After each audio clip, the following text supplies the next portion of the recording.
Hey guys, Dogen here. So this is the Finances in Japan follow-up video. I have about an hour, so I'd like to just jump immediately into it. First, I'd like to go over some more questions that I had. I'm only going to be addressing questions in this video, so let's just start. My finance question: what kind of income protection does someone have in Japan? To help elaborate on my question, these are the things I mean. Can you be fired without notice, or do you have to be performance managed out? Are there strong employment laws/agencies which ensure you aren't cheated out of pay? Do people generally have redundancy packages? Is income insurance common/affordable? For a finance question, I'm an incoming. Oh, okay. So that's a single question. So I think it really depends on the job, but I think that more and more it's becoming difficult for companies to fire employees with little to no notice. So at all the jobs that I've had in Japan so far, I've never had any trouble in terms of perhaps getting fired or getting like major warnings or anything like that. But I have worked with other people who have, but I've never seen anyone get fired. And especially at the larger companies that I've worked at, because I've worked at like 2 or 3, I know that there have been instances in which the bosses wanted to fire people because they were essentially just dragging the company, so to speak. So the companies weren't getting the return on their investment for hiring that person.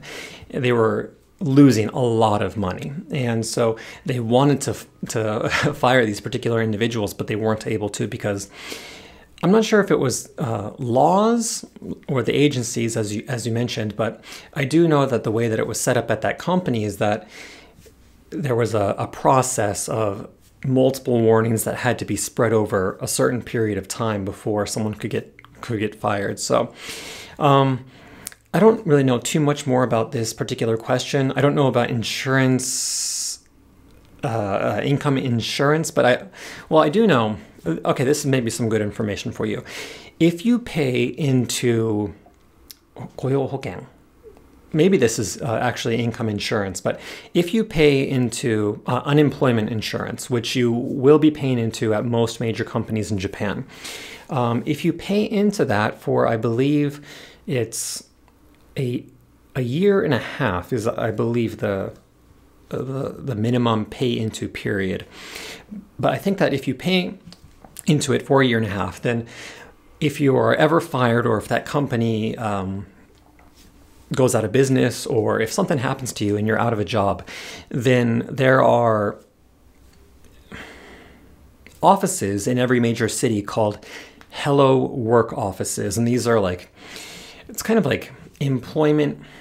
I think it's like I don't know how to explain this in English, but it's like a it's a government office that helps people who are unemployed to get employed. And that office, again, it's in every major city. And if you lose your job, you go there. And if you've paid into the unemployment insurance, then you're eligible to get, I believe, 60%, around 60% of what you were making monthly for, I believe,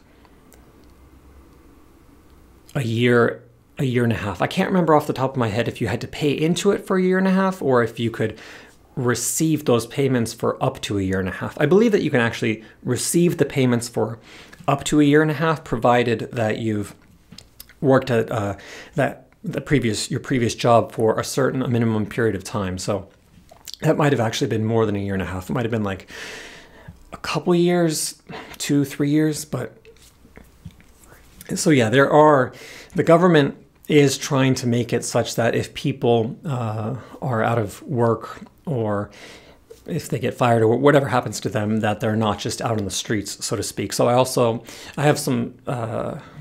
used to have some Japanese friends. I'm not really in touch with them anymore, but I remember one of them lost their job. Actually, they quit their old job, and I don't think that they received any unemployment insurance, but I do remember that when they quit their job, the first thing they did is they went to the Hello Work office, and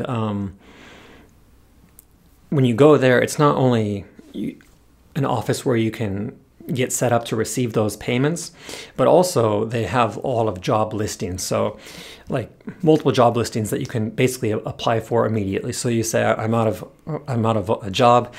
These are the skills that I have. Do you have anything that I might be able to, any places that I might be able to work at?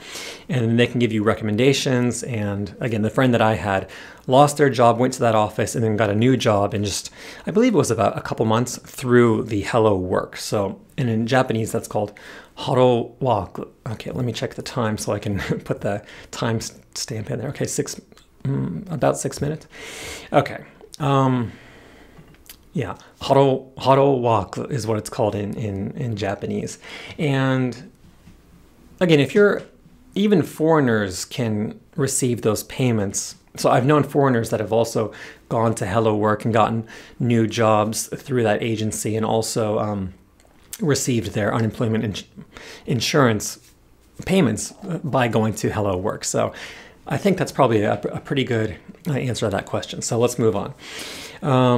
For a finance question, I'm an incoming ALT and I don't know my placement yet, but I'm wondering what options there are for transportation and how much they cost. That goes for cars, bikes, e-bikes, scooters, trains, ferries, and all other things that I can't think of. Okay. And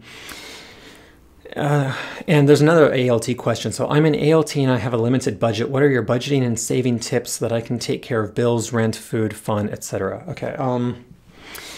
Actually, these are a little bit different, so I'll try and answer the first question independent of the second. So incoming ALT, you don't know your placement yet, but something that I mentioned in the previous video is that the JET program, the ALT is the position that you have on the JET program for anyone who's not familiar, but it's very circumstantial. So it really all depends on that particular, where you are in your the previous ALT that worked there. So for example, I knew about three ALTs that lived in my vicinity, and we all had different circumstances because we were all replacing different people, despite us living within about a couple miles of each other.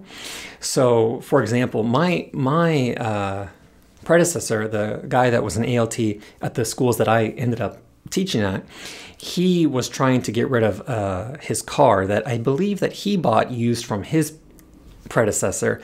And I think that predecessor either bought it new or bought it just after it was a couple of years old. But so when I ended up getting it, so my predecessor probably paid about, I don't know, $1,000 or $2,000 for it. But when I came to Japan, as I mentioned in the previous video, I really wanted to get a motorcycle. So, and I was willing to commute in the rain and stuff like that. So I bought a 250cc Kawasaki Ninja, a new one.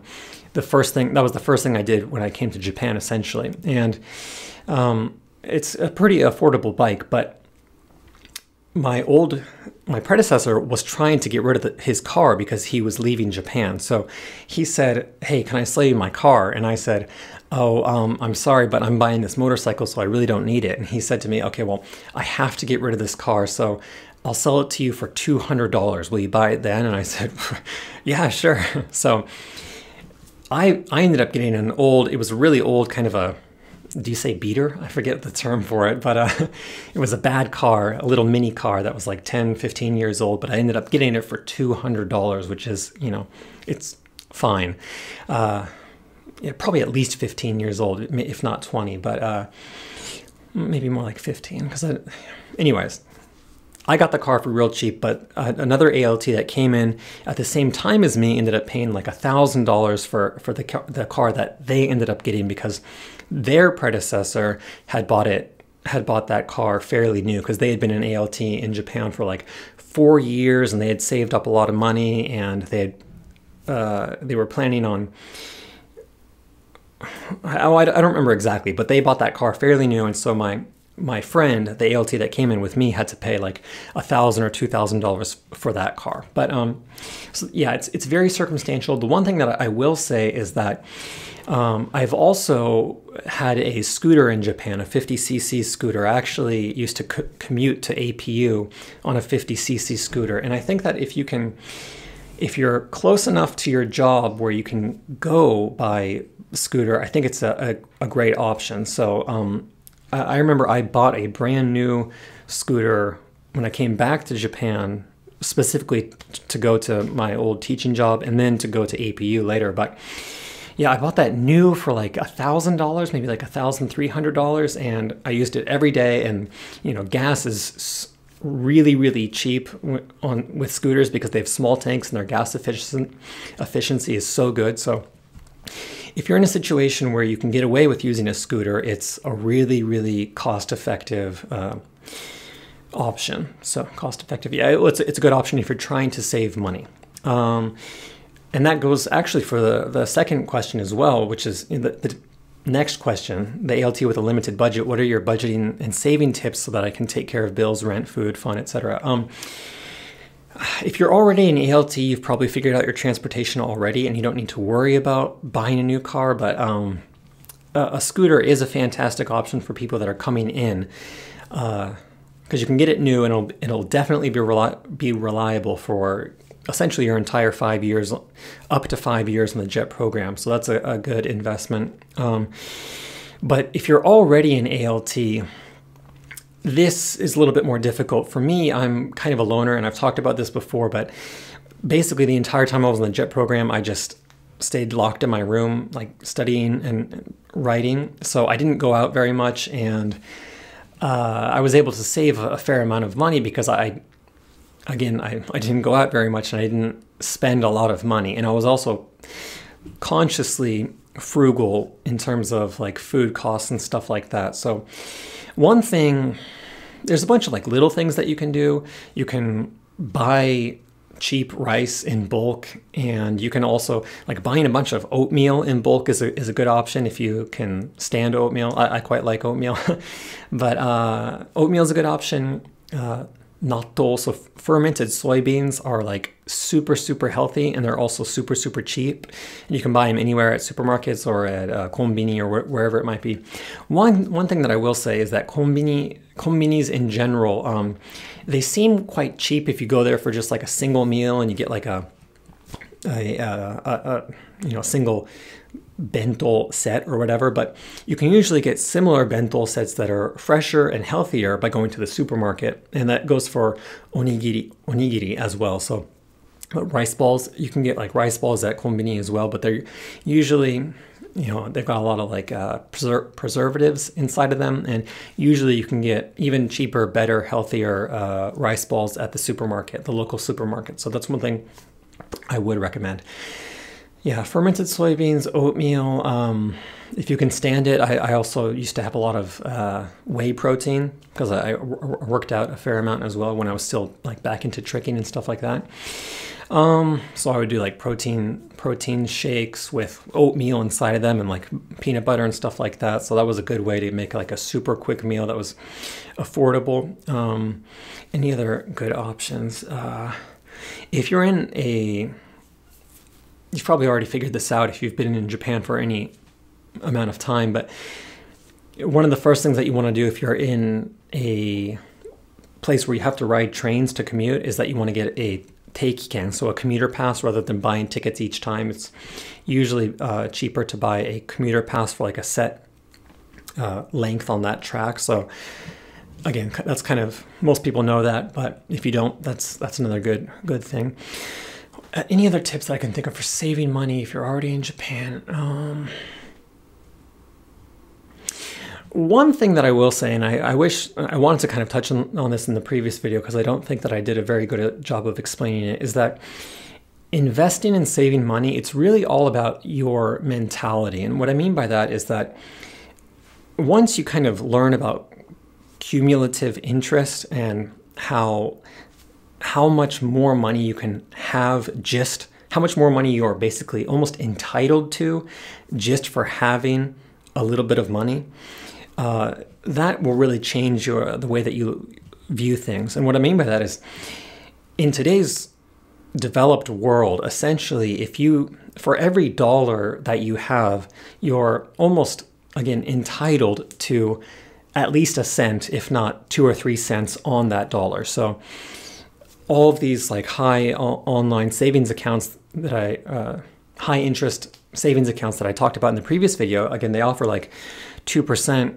or 2.25%, 2.3% on most of their accounts. And you think of just that number by itself, and it doesn't mean that much, but that means if you have $100 in that account, by the end of the year, you'll have $2 more. And if you have $1,000, you'll have $20 more. And if you have $10,000 in that account, then you'll have $200 or $300, depending on the insurance rate. And once you begin to think of it in terms of like, okay, well, if I have just one more cent for this transaction and this transaction and this transaction, then each individual cent will end up being $1. And then once you have that dollar, you're entitled to that next cent, right? So it's all about saving money basically wherever you can, because for every cent that you save, you're entitled to another cent, a fraction of a cent. So again, I really can't stress how much changing your mentality and just realizing that if you have $100, just by having $100, you can get $2, no questions asked. And once you realize that, and you realize kind of the power of investing and how, again, that 2% will end up as a much larger amount of money, the more money that you have, then that kind of gets the gears turning, and you begin to think of ways that you can save money in your own personal life and the way that you conduct yourself. So yeah, hopefully that's kind of maybe spurred a couple people to kind of reevaluate their lifestyle if they're interested in investing and saving more money. Okay. I think that's all the questions that I had prepared for the last video. So now I'm going to try and transition to the questions and the comments that I received on the video after I posted it. So someone said, how on earth is only ETFs the best option? So I talked about ETFs, exchange traded funds, in the previous video, but for me personally, I think ETFs are the best option because there's so many different kinds of ETFs that have different levels of risk. So you can get like a super high risk ETF that has nothing but very risky stocks in it, that maybe it doesn't have, maybe the ETF only has 10 stocks in it and they're all high risk. On the other hand, you can get, like, Vanguard offers a lot of ETFs that have like every single stock in America in a single ETF. So ETFs are great because they offer the level of diversification that and risk that every individual investor is looking for without that investor having to do much research, is what I think. So because I'm a dad and I have 2 kids and I'm married and I have a house to pay for, a condo to pay for, I'm a little bit more conservative in my investments. But if I was single, or for anyone who's single, you can, and you don't have as much responsibility, maybe ETFs aren't the best option for that kind of individual. But again, there are high risk ETFs as well. So yeah, it really all depends on your particular circumstances, but for me, they work well. So, okay, moving on. Let's see. Sorry, I'm just looking for questions. A lot of people said, you look like you lost so much weight and you look like you're homeless and stuff like that. And yeah, I had a lot of hige. Yeah, my beard was growing out. Sorry if I looked really unprofessional in the previous video. Oh, this is a good question I want to answer. Why don't you immigrate to Japan and get rid of your American citizenship? This is actually something that I wouldn't say I'm seriously considering, but I'll just give you my thoughts on this issue. Again, I talked about this in the previous video, but I don't like how complicated the IRS makes it for Americans living abroad in terms of reporting your income to the United States government each year. So if I wasn't an American citizen, I wouldn't have to do that each year. I could save a ton of time. And furthermore, I could save, because Greenback Tax Services, they have like a flat fee of, again, I think it's about $450 each year. I could save that money as well. And again, going back to what I talked about earlier with insurance, just because I have an additional $450, I'm immediately entitled to like $10 more, basically. So, you know, little things like that, they really, really add up. But the main reason that I haven't really seriously thought about giving up my American citizenship is because, again, I'm a dad and I have responsibilities. And what I mean by that is that I love living in Japan and I plan on living here for the rest of my life with my family. But if anything ever happens where there's, I don't know, some kind of like major conflict between Japan and the surrounding countries, or if there's like a major crash in the Japanese stock market and that ends up affecting me somehow, I don't know, maybe like I'm not invested in the Japanese stock market, but if people around the world see that and maybe think, oh, I don't want to move to Japan anymore, I don't want to study Japanese anymore, then that affects my business. So the main reason that I continue to hold my American citizenship is because, just in case, if I ever have to go back to the States, I can do that easily. And I can take my family with me. Just by having my American citizenship, both my girls can get it very easily. And, you know, it's no problem for my wife either. So that's the main reason. And I'm quite proud of being an American. And I quite like the original values that what America stood for, but I won't really go down that road because, again, that's getting a little bit too political.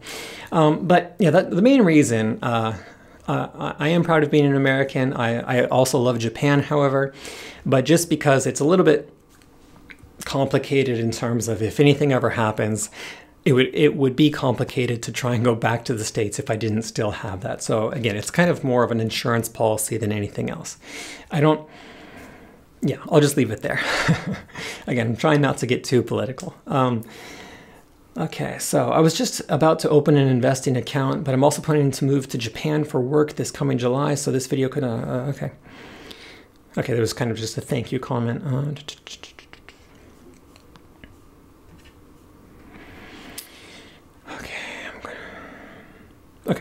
I'm going to be studying abroad in Tokyo next year and want to know what I need to be mindful of when preparing my taxes the following year. Okay, so if you're only studying abroad and you're going to be going back to the States, then provided that you only end up doing some kind of part-time job in Japan, the income that you get will already be taxed.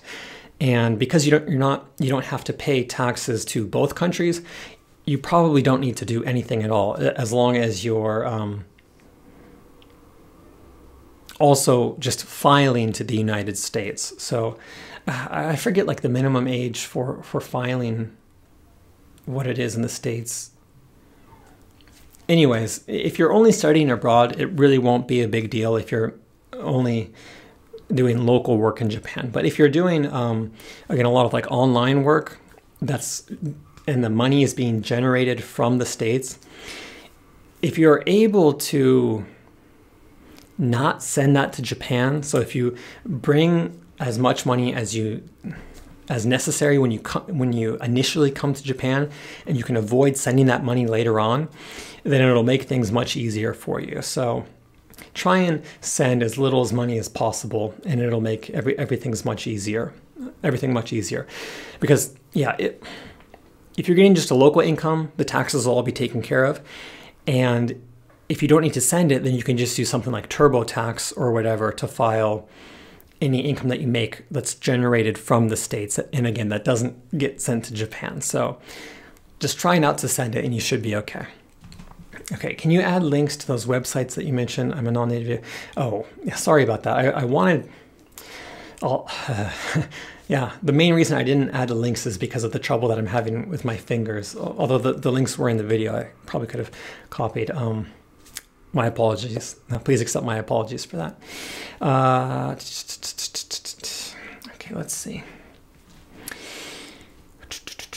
don't you get taxed by both Japan and the USA? I'm sure you calculated this, but is it worth it to you? To keep the benefits of being a U.S. citizen will continue being taxed by both countries?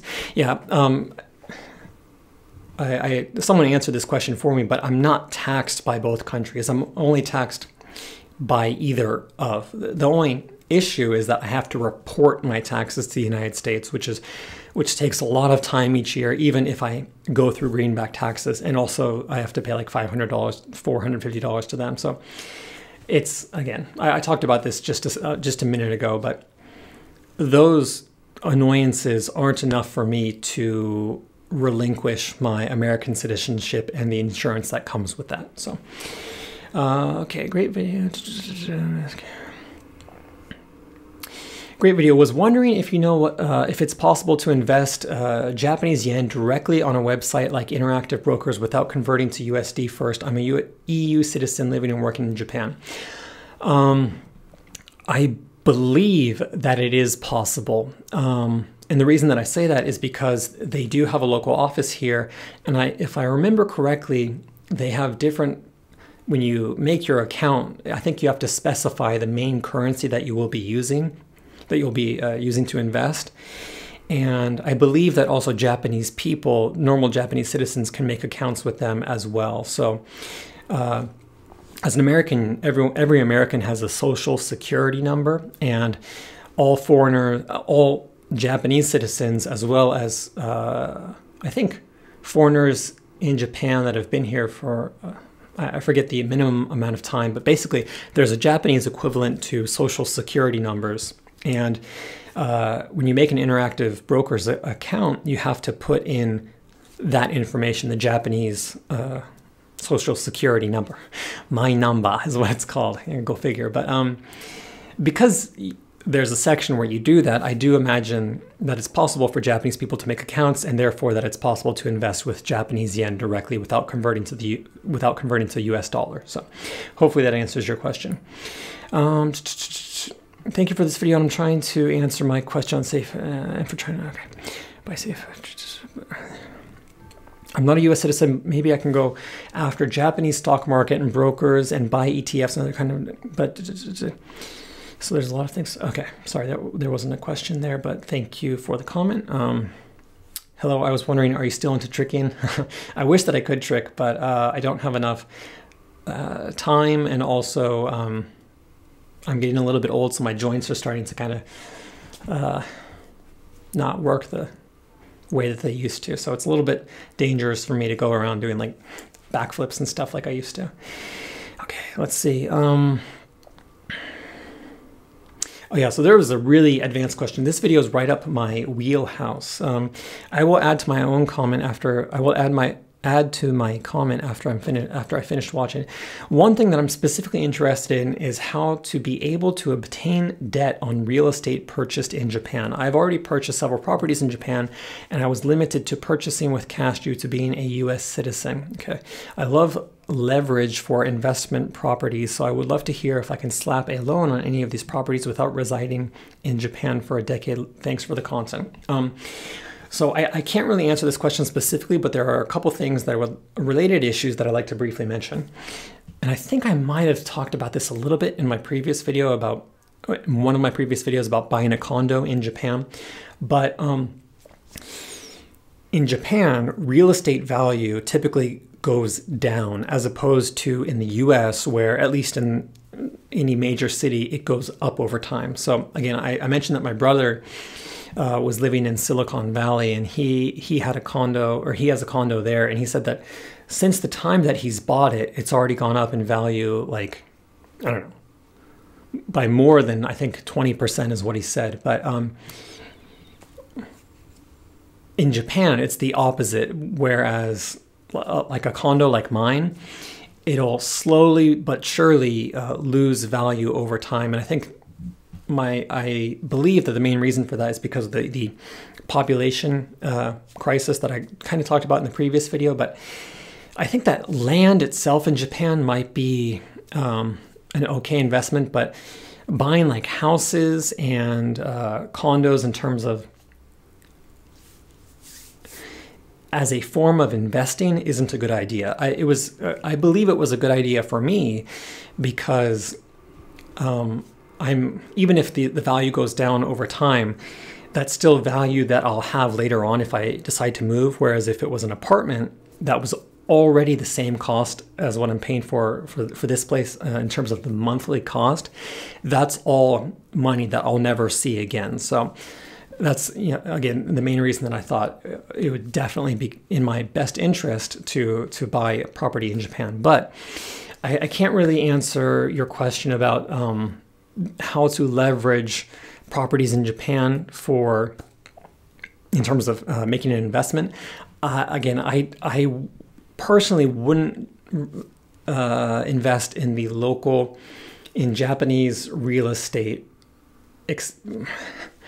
Again, land might be the one caveat, but I think you could probably get a better rate with real estate in other countries, particularly the U.S., and with just better with other types of investing in general. So, like, for example, another example of an ETF. There's like real estate ETFs. So I'm actually invested in the U.S. real estate market in U.S. real estate as well, because there are multiple kinds of ETFs where you can, that single ETF has like it owns a little bit of the property or the building of like individual houses that are on the market, or even like commercial buildings and stuff like that. So I think, again, I'm a little bit more conservative, but I think that's a potentially good option.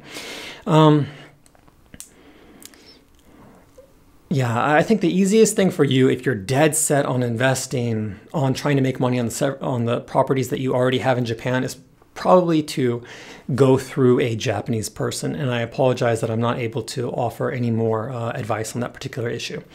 Okay, so someone said that they live in Tokyo and they're making about, this is probably like, probably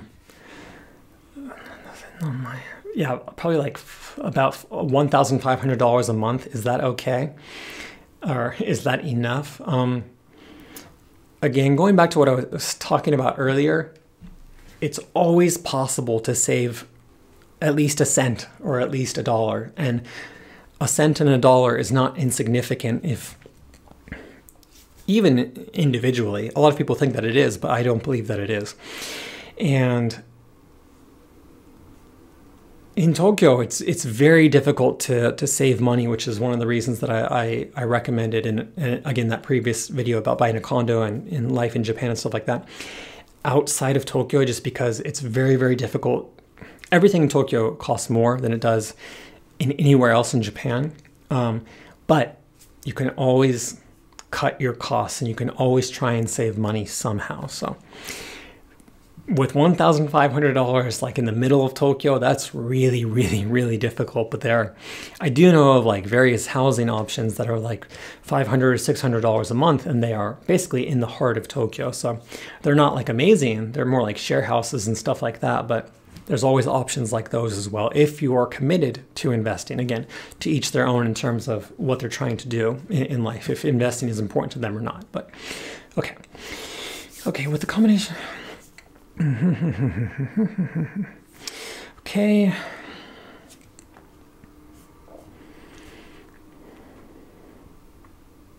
Oh, this is an interesting question. Would my family get taxed on bringing our savings to Japan if we decided to settle there?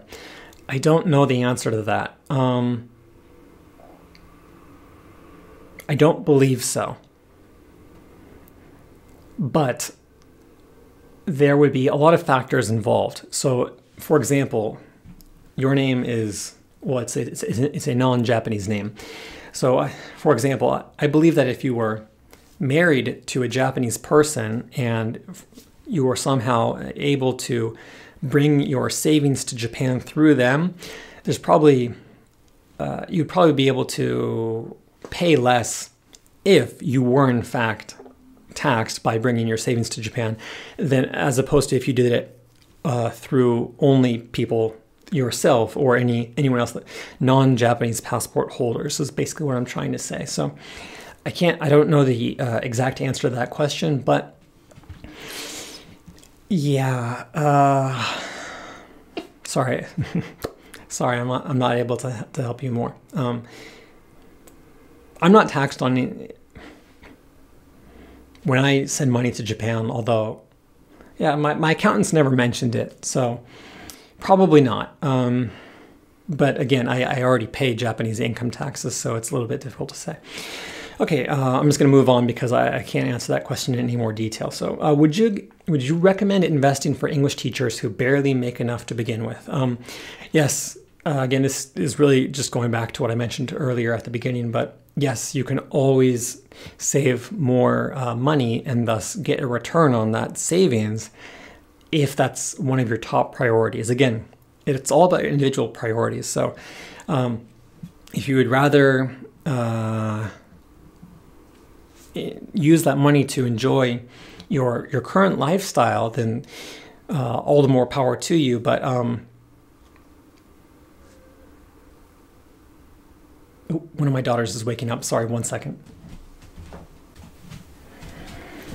Okay, sorry, my girls keep on waking up, so I'm going to have to try and be a little bit quieter for the remainder of this video. That'll be maybe an ASMR video for the remainder of the video, but the point that I was trying to make with my final comments is that it's always possible to invest even a very little amount of money. So most of these high online interest accounts, savings accounts that I've been talking about throughout this video and the previous video, they only require a dollar as a minimum balance. And you can, by having a dollar, again, you can get a cent on that dollar. And again, the trick is to realize that this single cent is not insignificant, because if you get 1 single cent from in interest and you're able to save 10 cents with every transaction that you make in everyday life, whether that's by going to the supermarket rather than the konbini,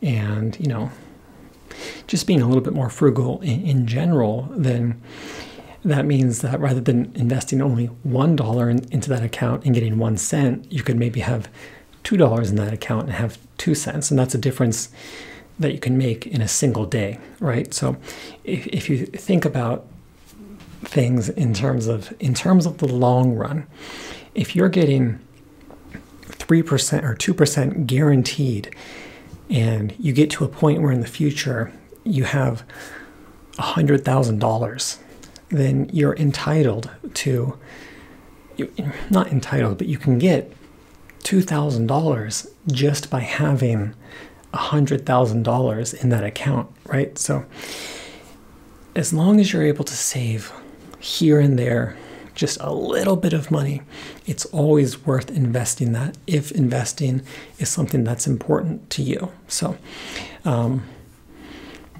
that's probably, I think, a good point to end this video. I believe that I answered all the questions. There was one additional point that I wanted to address. 2 points. A lot of people asked if the video was sponsored by TransferWise, and it absolutely was not. If I ever end up doing a sponsor, I'll certainly say so, but I use TransferWise just because their service is so much cheaper than PayPal. So I strongly believe in recommending and promoting companies and services that I enjoy. So I want TransferWise to get bigger and better and more efficient, such that their users, myself included, can end up benefiting from that and potentially save even more money in the long run. So TransferWise, for example, I think about 2 months ago, maybe about 3 months ago, they changed the way that they were making international transfers. And even before that, they were already significantly cheaper than PayPal, but they made a change such that it became even cheaper. So if that happens again, then that's in my best interest. So I'm happy to promote them in the hopes that that will happen, and that all of you can potentially benefit from that as well. So I wasn't sponsored, but I love TransferWise. And yes, the second thing is that one thing that you didn't mention is currency risk. If you're planning on living in Japan long term and are paid in dollars, it may be dangerous to put those dollars in a savings account in the US. If in 10 years you need that money and transfer the dollars to Japan into yen, the extra interest from the savings account may get wiped out by the different dollar/yen exchange rate between then and now.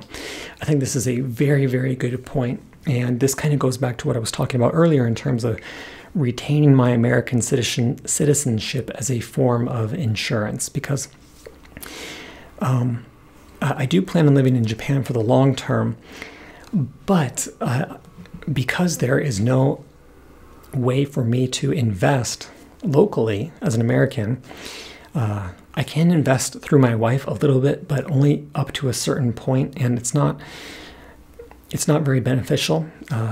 That's not a very effective option according to my accountant. So, and just in general, Japanese brokerage agencies, companies, firms, whatever you might want to call it, and all of the robo-investors, robo-investing apps and stuff that exist in Japan, as far as I can tell, they all have significantly higher rates than all of their US counterparts, competitors. So it seems to me that in my current situation, that doing what I'm doing, investing the money that I make from the States back into the States is probably the best option.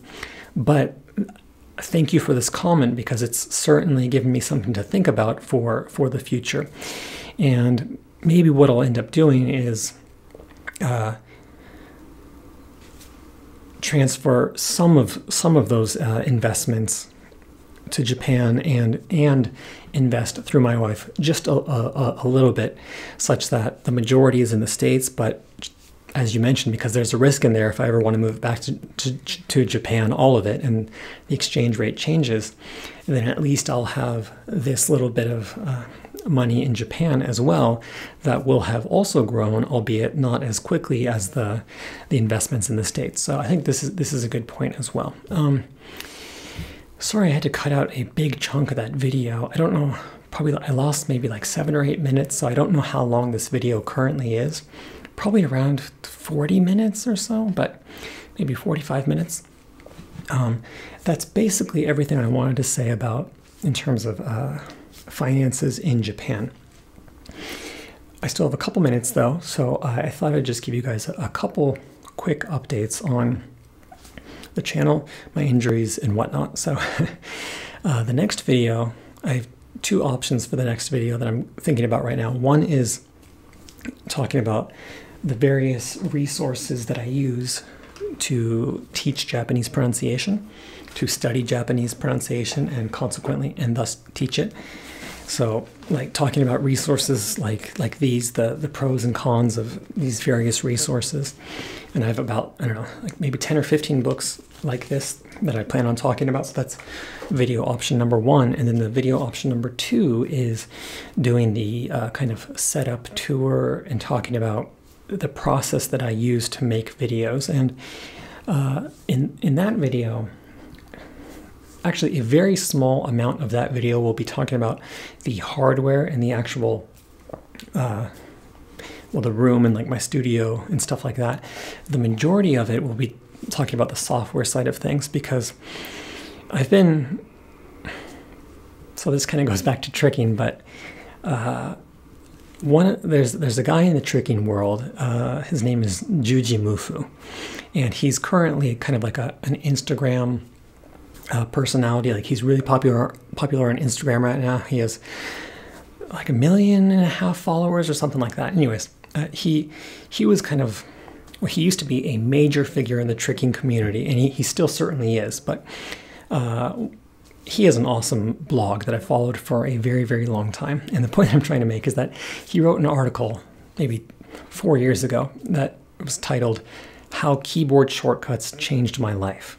And after reading that, I got really good at using keyboard shortcuts and using leveraging that to be more effective in increasing my productivity. And recently I've been getting into automation. So using services such as the workflows in Alfred, as well as applications like Keyboard Maestro to make my computer do things that I regularly need to do that take time, even when I'm not around. So I'll be talking about those in that video as well. And I'm actually quite excited to talk about that, because I think that for the majority of people that watch the video, it'll be new information. So those are the two options right now. It's either Japanese resources or room tour and software tour. So let me know which video you would like to see. The second thing is that I went back to the doctors and talked about getting an MRI, but he did a bunch of tests to see if it was potentially nerve damage, physical tests, not the MRI. And he said that we should probably wait on the MRI, because he did, I don't know, maybe 10 different tests. And he said, this doesn't look like nerve damage. And even if we were to do an MRI, based on your symptoms, I don't believe that anything would show up. And I don't know whether it would be better to do an MRI for your, like around your neck area for these nerves, or for your arms themselves. So I haven't gotten an MRI yet, but I believe that this is probably, the issues that I'm having are probably what's known as RSI. So it's repetitive strain injury. Basically just means that you're using your fingers too much. And you're doing a little bit too much like computer work. And for me, the issue again isn't really that I'm doing so much of that. It's that I'm doing some computer work in combination of like constantly holding my babies in a certain position. And I think stress has a lot to do with it. So someone left a comment on that previous video that said some of this might actually be mental, just like because of the stress that you're having. And I have noticed that on days when I get like a relatively good amount of sleep, that my symptoms get significantly better. And furthermore, this is kind of the real thing that the main point I wanted to mention for anyone that might have similar symptoms is that I've been I did acupuncture a few times. And then the last time that I did it, I also did what's known in Japan as okyu, and I don't know how to translate that into English, because all the translations that I saw were really weird. But essentially what it is, it's a form of traditional Chinese medicine where they kind of put like a little, I don't even know how to describe it. It's like a little, it's like a wrapped, there's traditional herbs or some kind of grass kind of wrapped in a burnable wrapper, and then it's got like a sticky end with some adhesive that you stick directly to the skin. And then you light that on fire, and there's a little space between the thing itself and your skin, so you don't get burned, but it makes that particular area extremely hot.